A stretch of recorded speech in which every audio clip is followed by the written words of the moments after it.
കോഴിക്കോട് വളയത്ത് സൈനികനെ തൂങ്ങിമരിച്ച നിലയിൽ കണ്ടെത്തി. MP സനൽകുമാറിനെയാണ് തൂങ്ങിമരിച്ച നിലയിൽ കണ്ടെത്തിയത്. മേഘ, ഇത് എപ്പോഴായിരുന്നു സംഭവിച്ചത്? എന്തൊക്കെയാണ് ഇപ്പോൾ അവിടെ നിന്ന് ലഭിക്കുന്ന വിവരങ്ങൾ? മരണകാരണം വ്യക്തമായിട്ടുണ്ടോ?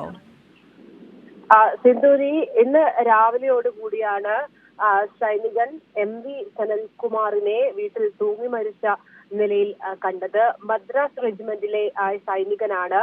ഇന്ന് പുലർച്ചെ 5 മണിയോടെയാണ് വീടിന്റെ മുൻവശത്തെ സൺഷെയ്ഡിൽ തൂങ്ങിയ നിലയിൽ മൃതദേഹം കണ്ടത്. ദീർഘകാലമായി ജോലിക്ക് പോവാതെ ഇയാൾ വീട്ടിൽ ആയിരുന്നു ഉണ്ടായിരുന്നത്.